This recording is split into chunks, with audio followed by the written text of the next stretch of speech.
والصلاة والسلام على رسول الله. أرحب بكم جميعا. سعادة الأستاذ الدكتور عالم وكيل الجامعة.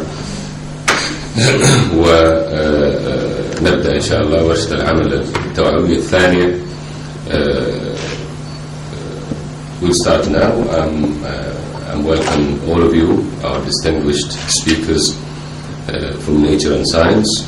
Our first speaker is Dr. Lee Eden, has completed his BA from the Northwest University of Evanston, Illinois in chemistry, did his PhD in pharmacology from the University of Kansas, Lawrence. He is a chief section of molecular and neuroscience laboratory of cellular and molecular regulation, National Institute of Mental Health.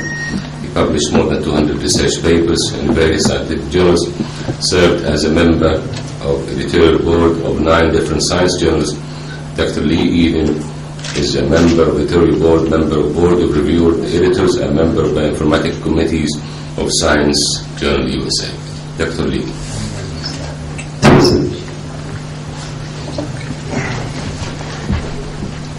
Thank you very much. I appreciate your and Dr. Al-Balawi's kind invitation to bring us here today.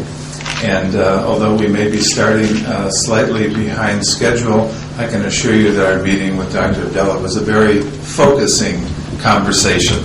So I think I understand even better than I did just a few minutes ago just how intense and energetic your program is for developing King Saud University as knowledge-sharing university.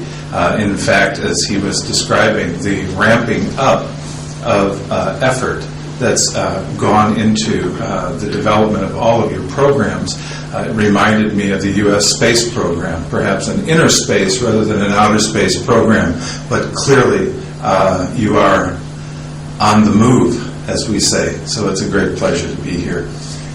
Nick Campbell and I were talking this morning. We were joking that having a program that includes descriptions of science and nature could well be called coffee and tea, as we each chose those beverages in your laboratory this morning. So without any further comments, let me now address the issue of how to publish in science. And I've chosen to address this issue in a rather broad way, with the idea in mind that as programs are sustained and developed, that really can only occur when everyone from the graduate level to the most senior members of the faculty are on the same page, so to speak, in terms of the training of the next generation of scientists. And this is an endeavor that we all share, because young people are the capital that we absolutely depend on as we move into the future of science. And the wonderful thing about that is that each generation begins on exactly the same footing, and that's more and more true with each generation as the internet brings us globalization and knowledge sharing. So at the end of my talk, I'm going to tell you a little bit about a sister or sibling journal of science, Science Signaling, that I've been very active in, because this is an online journal, and it really offers the possibility for knowledge sharing among younger people without the high